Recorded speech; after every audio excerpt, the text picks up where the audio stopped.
अरे बाप रे, अरे बाप रे, ये कैसी दुल्हन लेके आया है तू? इसका चेहरा तो जला हुआ है। मैं तो इसे देखते ही डर गई। और रूथ की सर्जरी हो जाती है।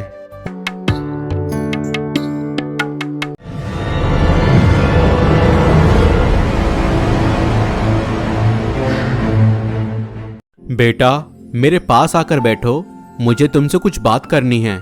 हाँ पिताजी, बोलिए। बेटा, अब तुम्हारी शादी की उम्र हो गई है और मैं चाहता हूँ कि तुम किसी अच्छी लड़की से शादी करो जो मसीह में हो और प्रभु का भय मानती हो। ठीक है पिताजी, आपको जैसा ठीक लगे आप वैसा कीजिए। बेटा, मेरी नज़र में एक लड़की है, बहुत अच्छी है।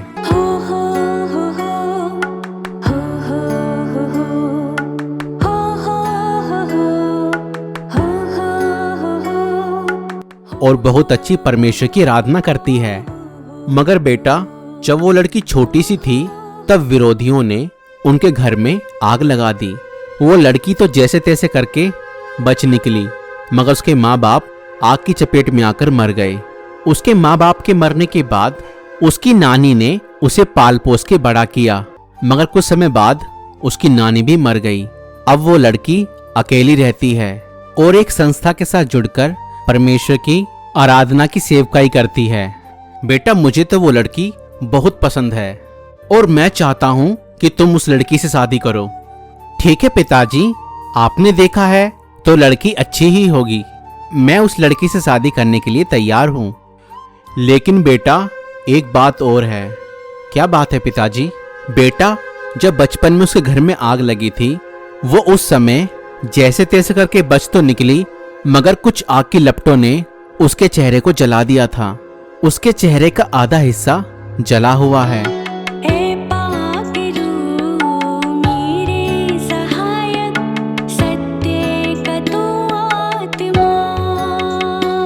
और उसके जले चेहरे को देखकर कोई भी लड़का उससे शादी करने को तैयार नहीं है। बेटा, मैं मानता हूँ कि मैं तुम्हारा बाप हूँ, मगर मैं तुम्हारे साथ कोई जोर जबरदस्ती नहीं करना चाहता। मगर फिर भी मैं यह चाहता हूँ कि एक बार तुम उस लड़की को देख लो। नहीं पिताजी, मुझे लड़की को नहीं देखना। आपने उसे देखा है और जाना है। मुझे आपकी पसंद पर और परमेश्वर पर पूरा भरोसा है। और सकल और सूरज से क्या लेना। मुझे तो ऐसा जीवन साथी चाहिए जो परमेश्वर के भय में चलती हो। वो एक परमेश्वर की आराधक है और परमेश्वर के भय में चलती है। उससे बढ़कर और क्या हो सकता है? पिताजी, मैं उस लड़की से शादी करने के लिए तैयार हूँ। I proud of you my son. मुझे तुम पर बहुत गर्व है। ऐसा करके तुम उस लड़की को एक नया जीवन दोगे और परमेश्वर भी बहुत खुश होगा। गॉड ब्लेस यू माई सन। और आखिरकार रूथ और अमित की शादी हो जाती है और रूथ शादी होकर अपने पति अमित के घर आ जाती है। और अमित की बुआ दुल्हन रूथ का मुंह देखने के लिए रूथ के पास आती है। क्या रे अमित, अब तो तेरी शादी हो गई है, बहू का मुंह तो दिखा दे। देख, 500 रुपए भी लाई हूँ बहू के मुंह दिखाई के लिए। अमित की बुआ जी दुल्हन का घूंघट उठाती है। अरे बाप रे, अरे बाप रे, ये कैसी दुल्हन लेके आया है तू? इसका चेहरा तो जला हुआ है। मैं तो इसे देखते ही डर गई। रज्जो, वो बहू है हमारे घर की। अरे हमारे अमित में कमी ही क्या है जो तूने इस लड़की से इसकी शादी करा दी? इसका चेहरा देखा है, कितना डरावना है। अमित की बुआ जी की बात सुनकर दुल्हन रूथ रोने लग जाती है। रज्जो, बोलने से पहले सोच तो लिया करो कि तुम क्या बोल रही हो। इंसान को अगर सही बात बोलो तो कड़वी लग जाती है। यहाँ तो बोलना ही बेकार है।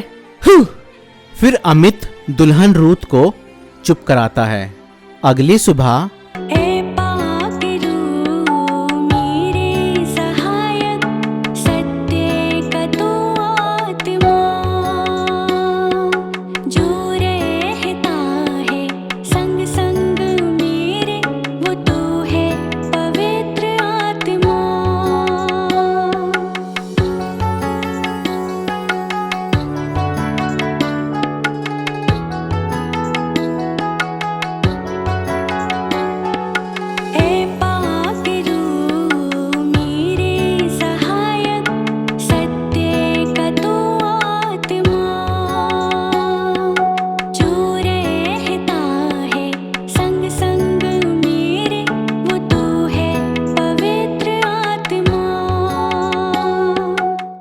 गाती तो बहुत सुंदर है तू, काश कि इतना तू दिखने में सुंदर होती। अमित की बुआ जी की ये बात सुनकर दुल्हन रूथ रोने लग जाती है।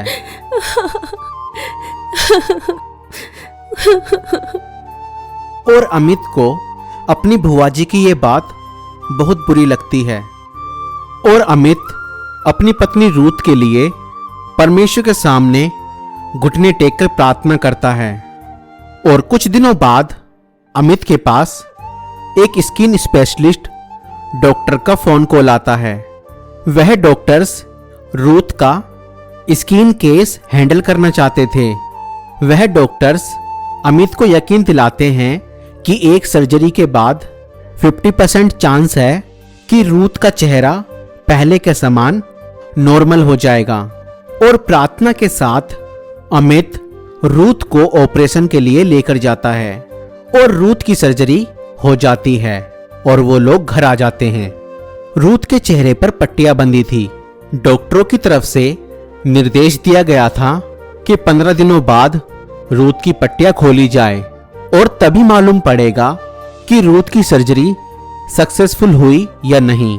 अमित और अमित के पिता और रूथ 15 दिन पूरे होने का इंतजार कर रहे थे और ये 15 दिन पूरे होने तक अमित हर रोज रूथ के सर पर हाथ रखकर प्रार्थना करता कि परमेश्वर जब भी उसकी पट्टियां खोली जाएं तो रूथ पूरी तरह से चंगी हो जाए और उसके चेहरे पर कोई दाग धब्बा या निशान ना रहे। और आखिरकार 15 दिन पूरे हो गए। रूथ की पट्टियां खोली गई और रूथ की सर्जरी सक्सेसफुल रही। अब उसके चेहरे पर वो जला हुआ निशान नहीं था और यह देखकर रूथ, अमित और अमित के पिता ने परमेश्वर को धन्यवाद दिया। रूथ बहुत ही सुंदर दिख रही थी और रूथ को देखकर अमित की बुआ जी भी दंग रह गई। क्यों रज्जो, आज बहू को मुंह दिखाई नहीं दोगी? और बुआ जी का सर शर्म से झुक गया और वो वहां से चली गई। मेरे प्रियो, परमेश्वर कभी भी अपने लोगों को कभी लज्जित नहीं होने देता और ना ही उनके सर को झुकने देता है। मेरे प्रियो, परमेश्वर कभी भी धर्मी जन के सर को झुकने नहीं देता और ना ही उसे लज्जित होने देता है।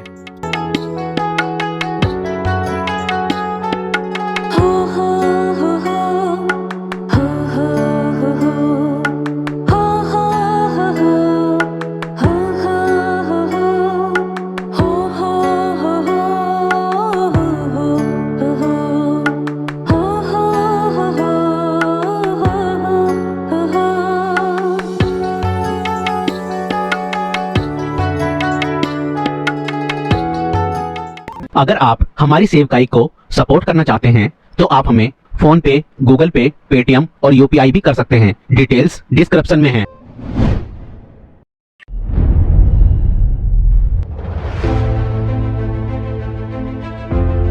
तो दोस्तों, हमारी वीडियो को लाइक करें और हमारे चैनल को सब्सक्राइब करें।